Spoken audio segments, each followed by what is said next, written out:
চতুর্থ শ্রেণীর গণিত বইয়ের আজকের ভিডিওতে আমরা ৪৯ পৃষ্ঠা নিয়ে আলোচনা করব। তো এটা হচ্ছে চতুর্থ অধ্যায়ের প্রথম পৃষ্ঠা, ভাগ সম্পর্কে আমরা আলোচনা করব।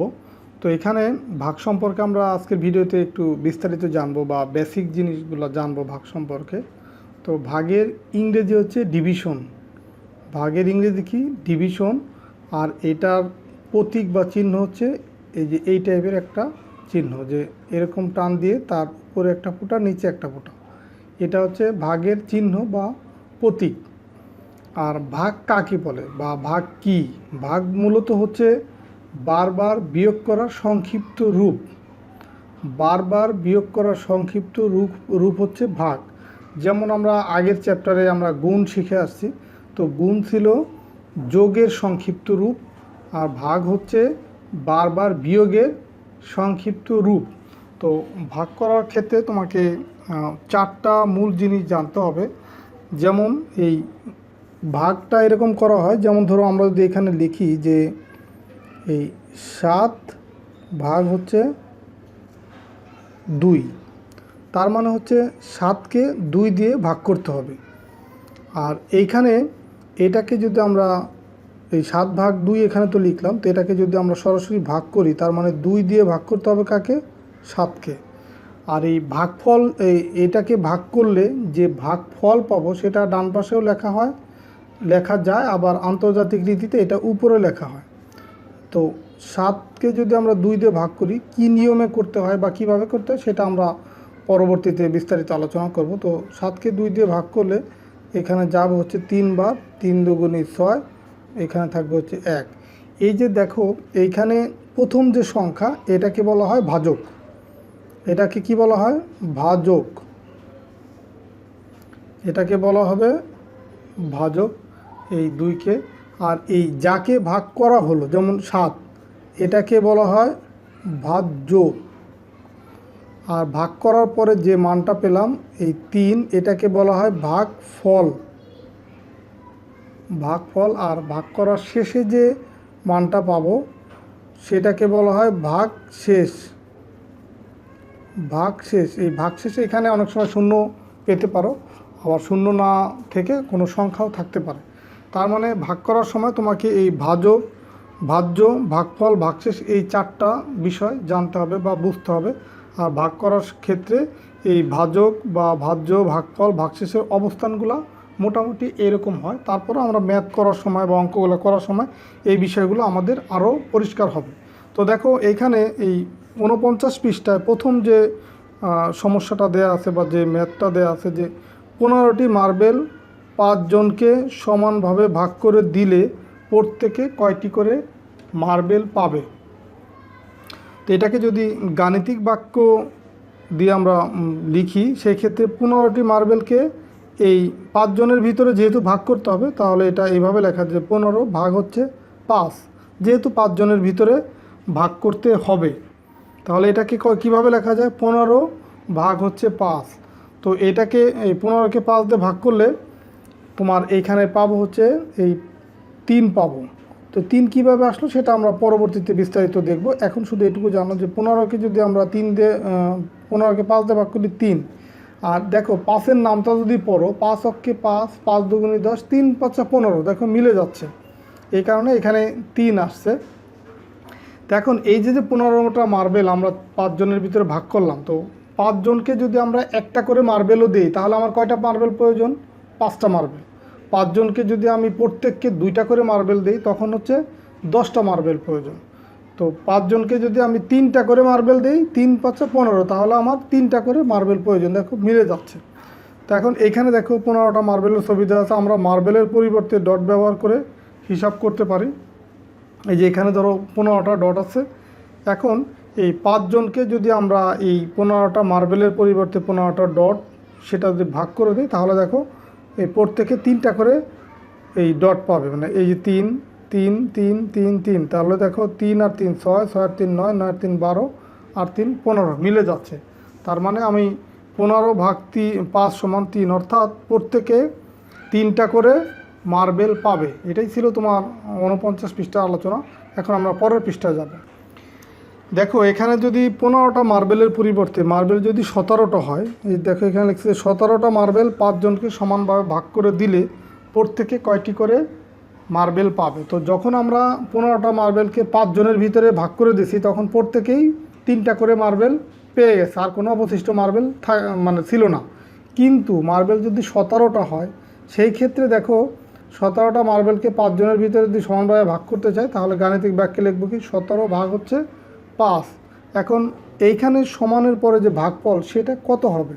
তো দেখো এখানে সেটার ব্যাখ্যা একটু দিছে এখানে, যে আমরা যদি 5 জনকে, যেহেতু 5 জনের ভিতরে ভাগ করতে হবে, তো 5 জনকে যদি 2টা করে মার্বেলও আমি দেই তাহলে দেখো 1 2 3 4 5 মানে 5 জোড়া মার্বেল চলে যাবে। 5 জোড়ায় কয়টা হয়? 10টা মার্বেল হয়। তো আমরা যদি 5 জনকে 2টা করে মার্বেল দিই 10টা মার্বেল প্রত্যেকে পাবে, আর অবশিষ্ট থাকবে, যেহেতু মোট মার্বেল 17টা, অবশিষ্ট থাকবে 7টা মার্বেল, এদের 7টা অবশিষ্ট আছে। কিন্তু যদি আমরা 3টা করে মার্বেল দিই প্রত্যেককে, এই 3টা করে মার্বেল দিলে 5 জনকে 3 5 15টা মার্বেল দেওয়া যাবে এবং অবশিষ্ট থাকবে 2টা। তো আমাদের মোট মার্বেল তো 17টা, তো যদি আমি 4টা করে দিতে চাই প্রত্যেককে, দেখো এই একজনকে দিলাম 4টা, দ্বিতীয় জনকেও দিলাম 4টা, তৃতীয় জনের 4টা, চতুর্থ জনকেও 4টা, তো 4টা করে দিলে 4 জনের 16টা হয়ে গেল। এখন পঞ্চম জনকে যদি মার্বেল দিতে চাই সেক্ষেত্রে আরও 4টা আমার প্রয়োজন, কিন্তু আমার মোট মার্বেলই তো আছে 17টা। তো তাহলে পঞ্চম ব্যক্তি পাবে কয়টা? পঞ্চম ব্যক্তি পাবে 1টা মার্বেল, কারণ আমার মোট মার্বেলই আছে 17টা। তার মানে এখানে কিন্তু 3টা মার্বেল ঘাটতি আছে বা কম আছে, সেটা এখানে লিখছে। যখন 4টি করে মার্বেল দেওয়া হয় তখন এই যে 4 5 20, মানে আমার 4টা করে মার্বেল যদি 5 জনকে দিতে চাই তাহলে 4 5 20, মানে 20টা মার্বেলের প্রয়োজন হবে, কিন্তু মার্বেল আছে 17টা, তো শেষের জন 3টা কম পাবে। তাহলে প্রত্যেকে 3টি করে মার্বেল পায়। তাহলে আমার যদি 3টা করে মার্বেল দিই সেই ক্ষেত্রে হচ্ছে অবশিষ্ট থাকতেছে 2, এটাই হচ্ছে সবচাইতে নিকটতম মান। এই মানে অবশিষ্টের সংখ্যাটা কম। এইখানে দেখো 7টা অবশিষ্ট আছে, তো 7টা অবশিষ্ট থাকলে তো আমি আরও একটা করে এক একজনকে দিতে পারি। তো সেই ক্ষেত্রে 5 জন ব্যক্তিকে 3টা করে দিলে অবশিষ্ট থাকবে 2, যে 2টাকে 5 জনকে দেয়া যায় না, মানে দিলে ভেঙে দিতে হবে, ভাঙা ছাড়া দেয়া যায় না। তার মানে এই মানটা হচ্ছে 5-এর চেয়ে ছোটো বিধায় তোমার তাহলে প্রত্যেককে এই 3টা করে মার্বেল দেওয়া যাবে এবং 2টা অবশিষ্ট থাকবে, আর 2 হচ্ছে ভাগশেষ। তো এখানে সেটা লিখছে প্রত্যেকে 3টি করে মার্বেল পায় এবং 2টি মার্বেল অবশিষ্ট থাকে। তো উপরের 2টি সমস্যার মধ্যে পার্থক্য কী সেটা চিন্তা করি, যে একটা হচ্ছে একবার হচ্ছে আমরা 15টা মার্বেলকে ভাগ করছি 5 জনের ভিতর, আবার হচ্ছে 17টা ভাগ করছি। তো এই দুটোর ভিতরে পার্থক্য কী? পূর্বের সমস্যাটিতে কোনো মার্বেল অবশিষ্ট নেই। যখন আমরা এই 15টা মার্বেলকে ভাগ করছি 5 জনের ভিতরে তখন কিন্তু কোনো অবশিষ্ট ছিল না, সরাসরি আমরা এখানে 3টা করে দিতে পারছি। কিন্তু যখন আমরা 17টা মার্বেলকে 5 জনের ভিতরে ভাগ করব তখন আমরা 3টা করে দিতে পারবো, কিন্তু এখানে তোমার অবশিষ্ট থাকবে কত? 2টি অবশিষ্ট থাকবে, 2টি মার্বেল অবশিষ্ট থাকবে। যে ভাগফল 3 কিন্তু অবশিষ্ট আছে 2। তো অর্থাৎ মার্বেলগুলো সমানভাবে ভাগ করে দেয়া যায়নি। এই 17টা মার্বেলের ক্ষেত্রে সমানভাবে ভাগ করে দেয়া যায়নি। তো ভাগের ক্ষেত্রে কোনো অবশিষ্ট না থাকলে সেটাকে বলা হয় নিঃশেষে বিভাজ্য। যেমন 15 ভাগ 5, এটা কিন্তু নিঃশেষে বিভাজ্য, কারণ কোনো ভাগশেষ নাই। আর যদি অবশিষ্ট থাকে সেই ক্ষেত্রে নিঃশেষে বিভাজ্য নয়। যেমন 17কে যখন 5 দিয়ে ভাগ করছি তখন অবশিষ্ট থাকে কত? 2 অবশিষ্ট থাকে, এই কারণে এটা নিঃশেষে বিভাজ্য নয়। তো শেষের দিকে একটা প্রশ্ন দেখো দেওয়া আছে, যে তুমি দোকান থেকে 20টি চকলেট কিনে বাড়িতে গেলে তোমার পরিবারের সবার মধ্যে চকলেটগুলো সমানভাবে ভাগ করে দিলে প্রত্যেকে কয়টি করে চকলেট পাবে। তো দেখো 15টা চকলেটকে যদি আমরা সমানভাবে ভাগ করে দিতে চাই এটা যার যার পরিবারের সদস্যর উপরে নির্ভর করে। ধরো তোমার পরিবারের সদস্য সংখ্যা যদি 5 জন হয় তাহলে ছোট থেকে আগে বোঝায়, যদি ধরো তোমার পরিবারের সদস্য যদি 2 জন হয় তো 20টা চকলেটকে 10টা 10টা করে দিতে পারবা। আবার পরিবারের সদস্য যদি 3 জন হয় তাহলে দেখো 6টা 6টা করে দিলে 3 6 18, তাহলে 6টা করে দিতে পারবা এবং অবশিষ্ট থাকবে 2 যদি 6 জন হয়। তার মানে 20 ভাগ হচ্ছে 6, সেই ক্ষেত্রে তুমি এখানে দিতে পারবা হচ্ছে 20 ভাগ হচ্ছে 3 জন যদি সদস্য হয় 6টা করে দিতে পারবা, আর অবশিষ্ট থাকবে কত? অবশিষ্ট থাকবে কত? 2টি চকলেট। এখন সদস্য সংখ্যা যদি 4 জন হয়, তার মানে এই 4 দিয়ে যদি 20কে ভাগ করো, দেখো 4 5 20, মানে 5টা করে চকলেট দিলেই 20টা শেষ হয়ে যাবে। তার মানে সদস্য সংখ্যা যদি 4 জন হয়, সেই ক্ষেত্রে 5টা করে চকলেট দিতে পারবা, কোনো অবশিষ্ট থাকবে না। আবার সদস্য সংখ্যা যদি 5 জন হয়, 20 ভাগ হচ্ছে 5, তো দেখো 5-এর নামটা যদি আমরা পড়ি 4 5 20, তার মানে এখানে ভাগশেষ পাবো কত, ভাগফল পাবো কত? 4। মানে 5 জন সদস্য হলে তুমি প্রত্যেককে 4টা করে চকলেট দিলে মোট 20টা চকলেট সমানভাবে ভাগ করে দিতে পারবা।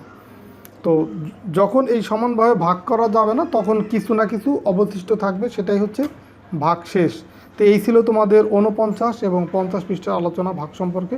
তো আমরা পরবর্তী ভিডিওগুলোতে আরও ভাগ সম্পর্কে বিস্তারিত তোমাদেরকে বোঝানোর চেষ্টা করবো। তো ঠিক আছে, সবাই ভালো থাকো, সুস্থ থাকো, কথা হবে পরের ভিডিওতে। আল্লাহ হাফেজ।